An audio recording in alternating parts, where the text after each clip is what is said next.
வணக்கம்.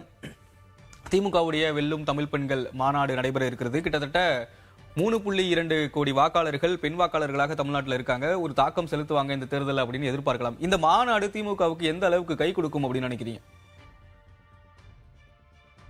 மூலமாக பெண்களுக்கான திட்டங்களை என்னென்ன திட்டங்களை நிறைவேற்றி இருக்கிறோம், அதே போல குறிப்பா திமுக ஆட்சி வந்ததுக்கு பிறகு பெண்களை மையப்படுத்தி பல்வேறு திட்டங்களை அவர்கள் நிறைவேற்றி இருக்கிறார்கள். ஆகவே அந்த திட்டங்களை எல்லாம் ரீகால் பண்ணுவதற்கான ஒரு மாநாடாக தான் இருக்கிறது. பெண்களுக்காக, பெண் வாக்காளர்களை ஈர்ப்பதற்காக அவர்கள் கொண்டு வந்திருக்கக்கூடிய திட்டங்கள், அதே போல இலவச பேருந்து பயணமாக இருக்கட்டும், அல்லது உரிமை தொகையாக இருக்கட்டும். உரிமை தொகை என்பது தற்போது அந்த ஸ்கீமை விரிவாக்கம் பண்ணியிருக்காங்க. இன்னும் 1 கோடி பேர் உள்ள இணைச்சிருக்காங்க. அது மட்டும் இல்லாம உங்களுக்கு இன்னும் பல்வேறு திட்டங்களை நிறைவேற்றணும். அதுவும் கல்வி சார்ந்த திட்டங்கள், அதே போல மாணவர்களுக்கு, குறிப்பாக பெண் மாணவர்களுக்கு கொடுக்கின்ற அந்த நிதி போன்ற பல்வேறு விஷயங்களை தொடர்ச்சியாக இந்த அரசாங்கம் அதை போக்கஸ் பண்ணி பல்வேறு திட்டங்களை நிறைவேற்றி இருக்கிறது. ஆகவே அந்த திட்டங்கள் குறித்து ரீகால் பண்ணுவதற்கும், அதே போல தமிழ் பெண்களுடைய முன்னேற்றத்துக்காக, குறிப்பாக பெண்கள் முன்னேற்றத்துக்காக திமுக அரசாங்கம் கொண்டு வந்திருக்கக்கூடிய திட்டங்கள், அதனுடைய பயன்பாடு, அது எந்த அளவுக்கு பெண்களுக்கு உதவியாக இருக்கிறது, குறிப்பா இந்த திட்டங்கள் கொண்டு வருவதற்கு மிக முக்கியமான நோக்கமும், அதே போல இந்த மாநாடு நடத்துவதற்கான நோக்கமும் சமீப காலமாக இந்த பெண்கள் மத்தியில ஒரு விதமான ஒரு மாறுபட்ட கண்ணோட்டம் என்பது இருக்கிறது. தேர்தல் ரீதியாக யாரை ஆதரிப்பது அப்படின்னு. ஏன்னா இந்த பெண்களுடைய ஓட் பேங்க் அப்படின்றது ஒரு டிசைடிங் ஃபேக்டர். எந்த தேர்தலையும் அவங்க ஒரு டிசைடிங் ஃபேக்டராக இருக்காங்க அப்படின்னும் போது, கடந்த காலங்கள்ல இந்த ஓட் பேங்க் அம்மையார் ஜெயலலிதாவோட அவங்களால ஈஸியா ரிலேட் பண்ண முடிஞ்சு. அம்மையார் ஜெயலலிதாவுக்கு ஆதரவாக இருந்தாங்க. அவர்களுடைய மறைவுக்கு பிறகு விமன் ஓட் பேங்கை மையப்படுத்தி பல்வேறு திட்டங்களை நிறைவேற்றி அது திமுக தங்கள் பக்கம் கொண்டு வந்தாங்க. தற்போது விஜய் வந்ததுக்கு பிறகு விஜய்க்கு நார்மலாவே பெண்கள் மத்தியில பெரிய அளவுக்கு ஒரு செல்வாக்கு இருக்கிறது, ஒரு ஆதரவு இருக்கிறது அப்படின்ற ஒரு தோற்றமும் இருக்கிறது. அவங்க எடுத்திருக்கக்கூடிய சர்வேஸ்ல எல்லாம் பெண்களுடைய வாக்குகள் அதிக அளவுக்கு, குறிப்பாக இளம் பெண்களுடைய வாக்குகள், அதாவது தேர்தல்ல வெளிப்படையாக சப்போர்ட் பண்ற அளவுக்கு அவங்க வெளியே வந்திருக்காங்க அப்படின்னும் போது, இது எல்லாமே ஏதோ ஒரு விதத்துல ஒரு தாக்கத்தை ஏற்படுத்தி இருக்கிறது. ஆகவேதான் வெல்லும் தமிழ் பெண்கள் அப்படின்ற அந்த மாநாடுகளை, மகளிர் அணி மாநாடுகளை ஜோன் வைஸ் கண்டக்ட் பண்ணும் அப்படின்ற ஒரு தீவிர முயற்சியை திமுக எடுத்திருக்கிறது. இந்த பேக்ரவுண்ட்ல பெண்களுடைய வாக்குகள் எந்த விதத்திலையும் அதுல ஒரு பிளவு ஏற்பட்டு விடக்கூடாது, அது அவர்களை திமுக விட்டு அது வேற கட்சிக்கு போய்விடக்கூடாது அப்படின்றதுல அவங்க ரொம்ப உறுதியாகவும், அதற்கான என்னென்ன நடவடிக்கைகள் எல்லாம் மேற்கொள்ள முடியுமோ அதெல்லாம் தொடர்ந்து திமுக செய்கிறது. அதனுடைய ஒரு வெளிப்பாடுதான் இந்த மாநாடுகளை கூட்டுவது. இந்த மாநாடுகள் மூலமாக அவர்கள் செய்திருக்கக்கூடிய திட்டங்கள்லாம் பெண்கள் மத்தியில எந்த அளவுக்கு அவங்களுடைய வாழ்வாதாரத்தை முன்னேற்றி இருக்கிறது அப்படின்ற விஷயங்களை மையப்படுத்தி அதை பிரச்சாரமாக கொண்டு செல்கிறார்கள்.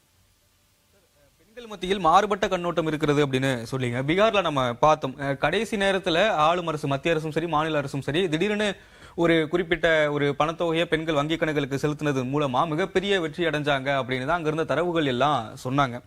அது கடைசி நேரத்துல நடந்த ஒரு நிகழ்வு. அதனால பெண் வாக்காளர்கள் அதிகமாக அங்க பக்கம் போனாங்க. பீகார்ல முதலமைச்சர் நிதிஷ்குமார் தொடர்ச்சியாக பெண்களுக்கு செஞ்சுட்டு வந்தாலும் கடைசியாக இந்த நிகழ்வு அதிகமாக வாக்குகளை திருப்பிடுச்சு அப்படின்லாம் ஒரு பார்வை இருந்தது. அந்த மாதிரி தமிழ்நாட்டு களத்திலையும் அந்த மாதிரி கடைசி நேரத்துல ஏதாவது செய்ய வேண்டிய தேவை எதுவும் எழுமா திமுக அரசாங்கத்தை பொறுத்தவரை? கண்டிப்பா எழுவதற்கான வாய்ப்புகள் அதிகமாக இருக்கிறது. அதை செய்வதற்கான வாய்ப்புகளும் திமுக அரசு கிட்ட அதிகமாகவே இருக்கிறது.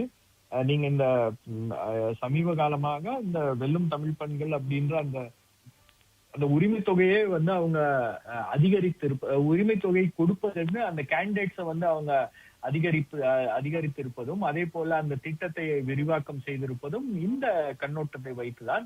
ஏன்னா பலருக்கு எலிஜிபிலிட்டி இருந்து கூட அவர்களுக்கெல்லாம் இந்த உரிமை தொகை வழங்கப்படவில்லை அப்படின்றது ஒரு மிகப்பெரிய குறையாகவே இருந்துச்சு. அது ஒரு அடிஷனல் பேர்டனாக இருந்தாலும், நிதி சுமையாக இருந்தாலும் நாம் அதை செய்வோம் அப்படின்றத அவங்க தேர்தலுக்கு முன்பு அந்த ஒரு ஒரு திட்டத்தை அவங்க கையில எடுத்திருக்காங்க. அந்த ஒரு உத்தியை அவர்கள் கையில் எடுத்திருக்கிறார்கள் அப்படின்றத நம்மளால புரிந்து கொள்ள முடிகிறது. ரெண்டாவது, அந்த விமன் போக்கஸ்டு ஸ்கீம்ஸ். அதே மாதிரி விமனுடைய ஓட் பேங்க் வந்து எந்த விதத்திலையும் வந்து சிதறிவிடக் கூடாது அப்படின்றதுல திமுக மிகவும் உறுதியாக இருக்கிறது. ஆகவேதான் இந்த பிரச்சார உத்திகளை எல்லாம் அவர்கள் மேற்கொள்கிறார்கள்.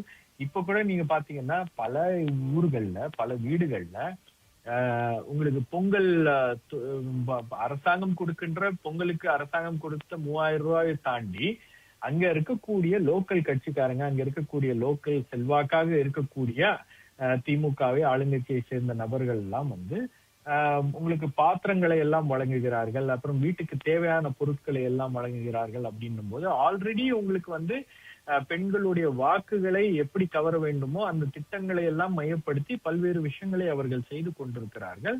அதுதான் வந்து இங்க ரொம்ப முக்கியமான ஒரு விஷயமா பாக்குறேன். நீங்க பெண்கள் யாருக்கு வாக்களிக்க வேண்டும் அப்படின்ற அந்த கண்ணோட்டத்தில் ஒரு மாறுபட்ட ஒரு கோணம் தற்போது வந்திருப்பதற்கு காரணம் விஜயுடைய ரசிகர்களாக பல பெண்கள் இருக்கிறார்கள். விஜயை நேசிக்கக்கூடிய நபர்களாக பலரும் இருக்காங்க. விஜயை வந்து ஒரு குடும்ப உறுப்பினராக பார்க்கக்கூடிய பெண்கள் பலரும் இருக்கிறாங்க. குறிப்பாக விஜயுடைய படங்கள் ஏற்படுத்திய தாக்கம் பெண்கள் மீது அப்படின்றது அதிகமாக இருக்கிறது. அப்படின்ற விஷயங்கள்லாம் நம்ம பார்க்கும்போது இத நாம வந்து எந்த இடத்துலயும் இதுல நாம வந்து ஒரு பின்னடைவை சந்தித்து விடக் கூடாது அப்படின்றதுதான் வந்து ஆளுங்கட்சிக்கு இருக்கக்கூடிய ஒரு மிகப்பெரிய நெருக்கடி. ஏன்னா பெண்களுடைய வாக்கு வங்கி அப்படின்றது வந்து அது ஒரு மிக முக்கியமான டிசைடிங் ஃபேக்டர். ஸோ அதனால எல்லா தேர்தல்கள்லயும் இந்த மாதிரி திட்டங்களை வைத்து திட்டங்களை போட்டு பெண்கள்கிட்ட ரீச் அவுட் பண்றது அப்படின்றது ஒரு விதம். பட் அது இல்லாம அதை கன்சாலிடேட் பண்றதுக்கு இந்த மாதிரி மாநாடுகளை போட்டு என்னென்ன திட்டங்களை எல்லாம் நிறைவேற்றி இருக்கிறோம், எந்த அளவுக்கு நமக்கும் பெண்களுடைய ஆதரவு இருக்கிறது அப்படின்னு காட்டுவதும் வந்து இதுல ஒரு முக்கியமான ஒரு கோணமாக இருக்கிறது அப்படின்னு தான் சொல்ல முடியும். நன்றி ஷபீர் அகமது.